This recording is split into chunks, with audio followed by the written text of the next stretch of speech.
Eli, tatlo po ang aking katanungan. Ang una po, kasalanan po ba, Brother Eli, ang magsugal? Ang pangalawa po, kung kasalanan po ang magsugal, bakit po wala sa kautusan ng Diyos ang huwag kang magsusugal? At pangatlo po, totoo po ba ang sermon ng pastor namin noon? Samba ka ng samba palagi, kung nagsusugal ka naman, ay wala rin katotohanan o walang kwenta o baliwala ang iyong pagsamba. Kaya po ako natigil sa pagsamba dahil wala rin pala kung palagi kami nagsasamba at kung kami nagsusugal din. Maraming po salamat. Kapatid na Renato, pagkatingin ko nasa edad na rin kayo, pareho lang tayo, baka matanda ako sa inyo. Sa edad po nating ito, kailangan medyo gumagamit po tayo ng pag-iisip na mas malawa kaysa noong bata-bata pa tayo.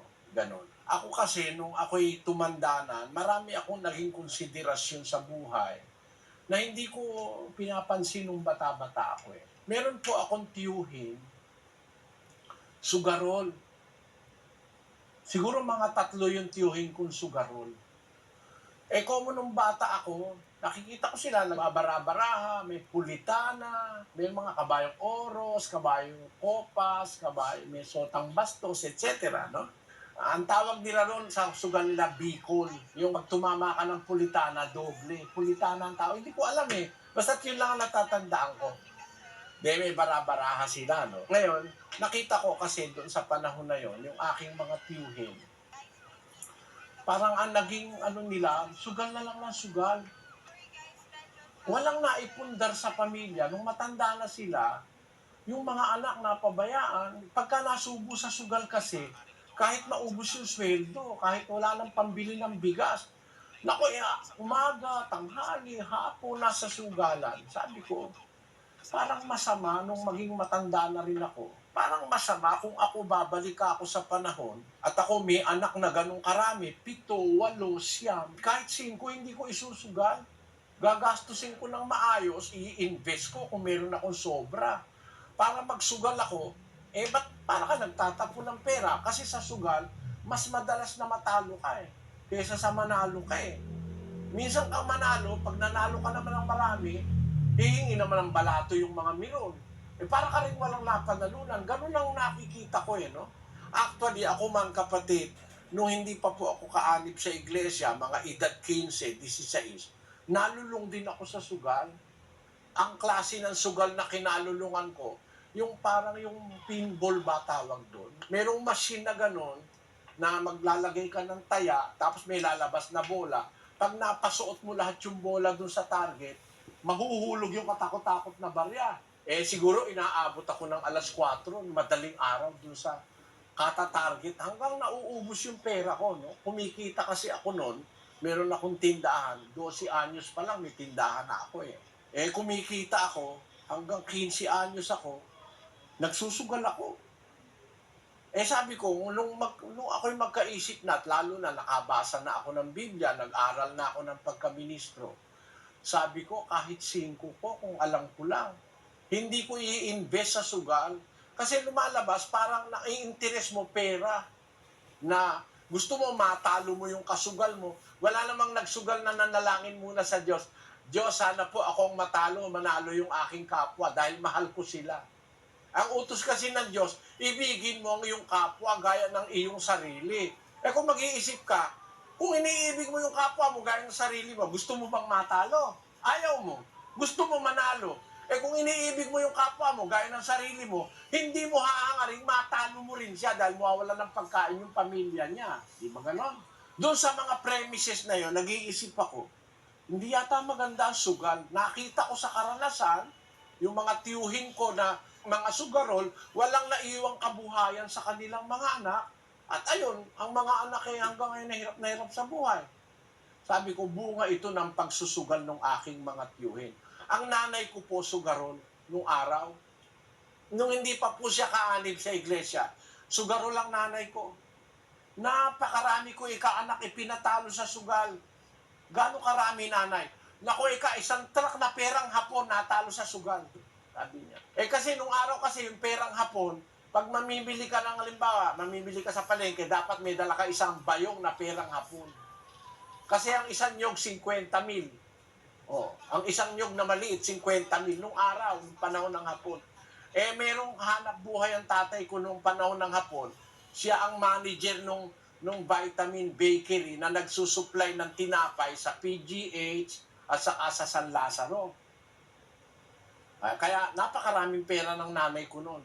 Ang pera ng nanay ko nung panahon ng Hapon, eh sako-sakong ano. Eh kung kukwentahin mo anak yung naipatalo ko sa sugal, sabi niya, baka isang truck ng perang Hapon. Ibig sabihin, galing kami kasi sa lahing sugarol. Ang nanay ko, sugarol, ang mga tiyuhin ko, sugarol. Nakita ko, hindi maganda ang takbo ng ekonomiya ng pamilya ng sugarol.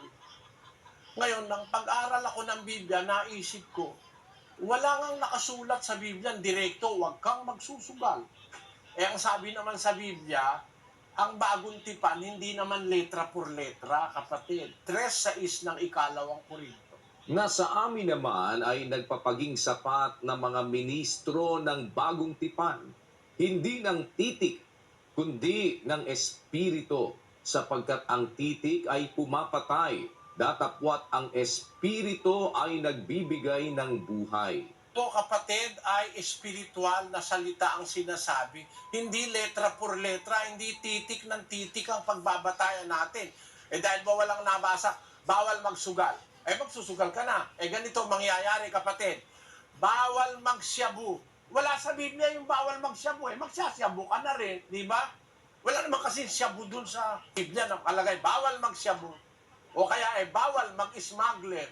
Wala kang mababasa sa Biblia, bawal mag-smuggler. Eh mag-i-smuggler ka na. Kasi ang bagong tipan, hindi po yan letra por letra. Kukuhanin mo yung espiritu ng salita. Kaya kung sinabi ng Diyos, iibigin mo ang iyong kapwa gaya ng iyong sarili. Eh ayaw mong matalo ka, huwag mo rin hangarin matalo yung kapwa mo. Pagka ganun, iiwas ka sa sugal. Diba? Halimbawa, ayaw mo kapatid na ikaw sinasampal, huwag ka rin mananampal. Tawag dun sa atin nag-aaral ako sa eskwela yun ang golden rule 7:12 ng Mateo. Basahin po natin. Kaya nga, lahat ng mga bagay na ibig ninyong sa inyo'y gawin ng mga tao, gawin naman ninyo ang gayon sa kanila, sapagkat ito ang sa kautusan at ang mga propeta. Lahat ng bagay na ibig ninyong gawin sa inyo ng mga tao, gawin naman ninyo sa kanila, sabi ng Panginoon. Do unto others what you would like others to do unto you. Kaya ganun ang pagmamahal sa kapwa Ayaw mong masasampal, huwag kang mananampal. Gusto mong bigyan ka, magbigay ka. Gusto mong mapatawad ka, magpatawad ka. Gusto mong unawain ka, umunawa ka. Lahat ng bagay na gusto nyong gawin sa inyo ng kapwa, gayon din ang gawin nyo sa kanila. Gusto mong kaawaan, matuto kang maawa. Yun ang batas espiritual ng Panginoong Hesus Mapalad ang maawain, kaawaan sila, sabi ng Diyos. No? Kaya kung ano yung ginawa mo, yun din ang gagawin sa'yo. Ngayon, kung ikaw nagmamahal sa kapwa gaya ng sarili, hindi ka magsusugal kasi sa sugal, ang hinahangad mo, makuha mo yung pera ng kapwa mo sa madaling paraan. Ngayon, walang letra por letra ang bawal magsugal, gaya rin ng salitang bawal magsyabu. Pero kung konsyensya at kung isip ang gagamitin natin, kung puso, didiktahan tayo ng ating konsyensya, masama ang magsyabu. Kaya nga, ang mga kabataan ngayon mga suicide dahil sa syabu Pero meron tayong mababasa sa Biblia, kapatid, bawal talaga ng Diyos yung sugal. Basahin natin ang Kawikaan 1:10. Anak ko, kung ikaw ay hikayatin ng mga makasalanan, huwag mong tulutan. Kung kanilang sabihin, sumama ka sa amin, tayo'y magsibakay sa pagbububo ng dugo. Tayo'y magkubli ng silo na walang anumang kadahilanan sa walang sala. Sabi ng Diyos, pagka hinihikayat ka ng makasalanan, huwag mong ipapahintulot, huwag mong tutulutan. Halimbawa, sinabi nila, halika tayo'y magsibakay tayo, magbubo tayo ng dugo, patayin natin si ganon. Nakatuwaan, papatayin nila, natripan nila. Huwag kang sasama sa kanila, sabi ng Diyos. Tapos, ano pa? Tuloy natin. ikaw ay makikipagsapalaran sa gitna namin. Magkakaroon tayong lahat ng isang supot. Anak ko, huwag kang lumakad sa daan na kasama nila. Pigilin mo ang iyong paa sa kanilang landas. Hinikayat kanila na tayo magsapalaran tayo, makikipagsapalaran ka sa gitna namin. Magkaroon tayong lahat ng isang supot. Sugal yun, ano? Parang jackpot, no? Anak ko, sabi ng Diyos, huwag kang lumakad sa daang kasama nila. Pigilan mo yung paa sa kanilang landas. Di bawal pala, pag hinikayat ka magsugal, huwag ka sasama. Gaya rin nung pag hinikayat ka magbubu ng dugo, pumatay ng kapwa, huwag ka sasama. Salita po ng Diyos yan, kapatid na Renato. Sana naunawaan po ninyo ang ibig kong sabihin. Doon sa isa pong tanong nyo, totoo ba na ang sermon ng pastor na pag ikaw nagsusugal ay baliwala rin ang iyong pagsamba? Alam mo po kasi ganito kapatid ang prinsipyo ng Biblia. Hindi ko alam kung paano sinabi ng pastor nyo sa inyo. Pero ako, meron akong paraan ng Diyos na sinasabi sa Biblia para maintindihan ng tao yung masela na batas ng Diyos. 2:11 ng Santiago, kapatid na Daniel. Sapagkat ang nagsabi, huwag kang mangalunya, ay nagsabi naman, huwag kang pumatay. Ngayon, kung ikaw ay hindi nangangalunya, ngunit pumapatay ka, ay nagiging suwail ka sa kautusan. Sabi na huwag kang mangangalunya. Yung Diyos na nagsabi nun, siya rin naman na nagsabi huwag kang papatay. Kung hindi ka nga nangangalunya, pumapatay ka naman, nagiging suwail ka sa Diyos at sa kautusan. Ibig sabihin, halimbawa, ang nagsabi na huwag kang papatay, siya rin na nagsabi na, anak ko, pag hinikayat ka ng makasalanan, na makisama ka sa kanila at maglaro ng sapararan at magkaroon ng isang supot, huwag kang sasama sa kanila. Siya rin ang may sabi nun, ang Diyos din eh. Kaya kung naniniwala kang bawal pumatay, maniniwala ka rin bawal magsugal. Yun po kapatid. Sana naunawaan nyo.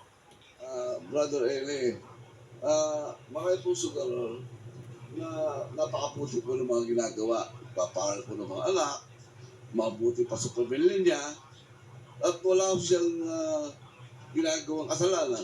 Ang isang pastor, gumawa po ng kasalanan, makasalanan pa rin.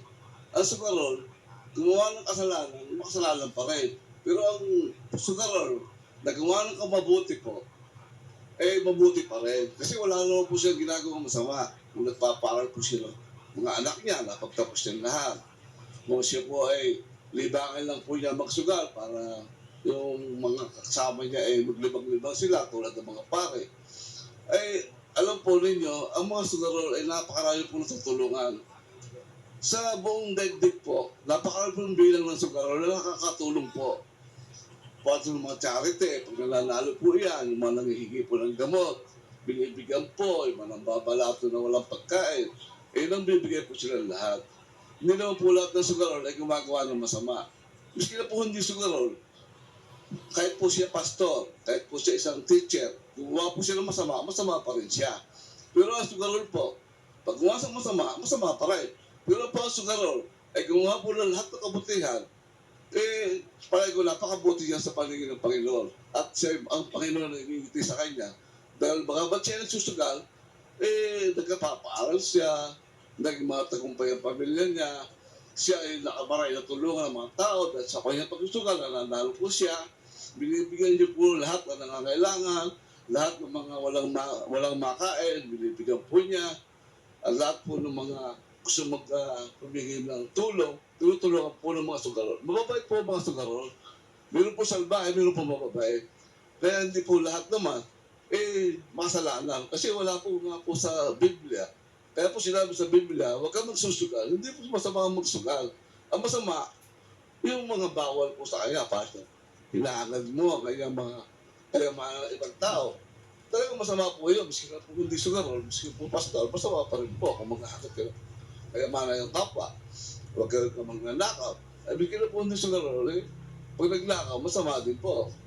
Pero po, ang sugarol po, wala po nilalabag sa kautusan ng Diyos. Sabi sa Biblia, ang nagsabi nung huwag kang papatay, yun din ang nagsabi na huwag kang mangangalunya.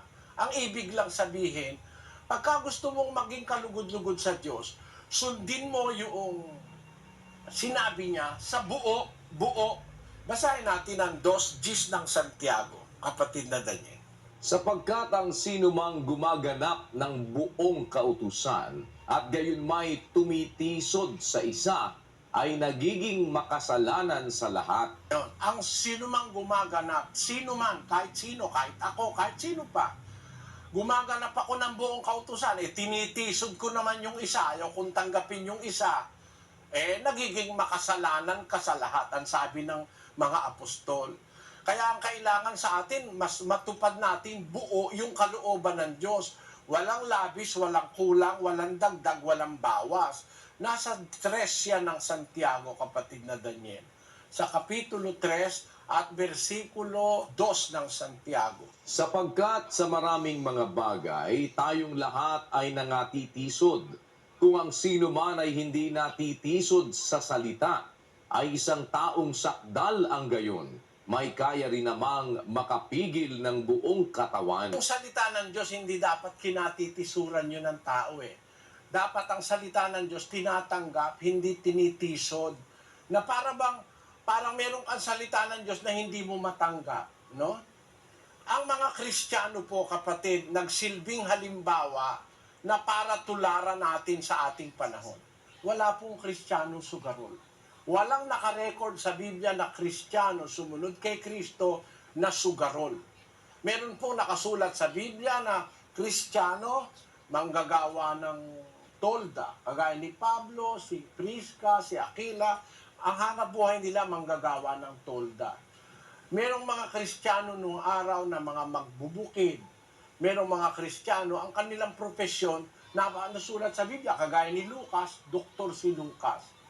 Pero hindi sila, wala kang mababasa sa Biblia ang nakarecord na sila ay nagsugal. Sino mang Kristiyano nung una. Ngayon, ganito lang naman kasi yun, kapatid na Renato, no? Kung tayo ay mayroong ganap na pananampalataya sa Diyos, kung ang obserbasyon nyo, ang sugal ay hindi nakakasama, kalayaan nyo po yun. Pero ako, personally, ang obserbasyon ko, wala akong nakitang mabuti sa sugal. Wala akong nakitang mabuti sa sugal. We are all entitled to our own opinion. Pero, sa aking opinion, wala akong nakitang mabuti sa sugal. Napakarami kong alam na pamilya na ang mga padre di pamilya ay nalungi sa sugal na ang pamilya napabayaan. May kilala ako sa Guago napakasugarol. Yung pamilya napabayaan. Sa Pasay, napakarami. Yung mga tiyuhin ko nga mismo, hindi na tayo lalayo Napabayaan ng pamilya. Hanggang ngayon, gumagapang sa hirap ang mga anak. Mga pinsang buo ko, no? Dahil ang mga magulang naging sugarol. Kaya kung sa inyo, paniniwala nyo, nakakabuti para sa inyo yung sugal, napakabihira po nung ganun, kapatid. Ang mas marami, ang napapasama dahil sa sugal, kung kukuha tayo ng statistics, nasa nasa internet yan at nasa mga ulat yan ng survey. Ang mga taong nalulung sa sugal, kuminsan natututong magnakaw, natututong mandaya sa pamilya, natututong mandaya sa propesyon. Kung masa gobyerno, natututong magkurap dahil sa sugal. Kaya hindi nyo po masasabi generally na mabuti ang sugal. Generally, sa karanasan, sa survey, at sa iba't ibang impormasyon na ngayon ay makikita natin, ang sugal ay nakasasama. Yun po, at magandang gabi po sa inyo dyan, sa mga taga-Bataan. Sa Kuala Lumpur naman po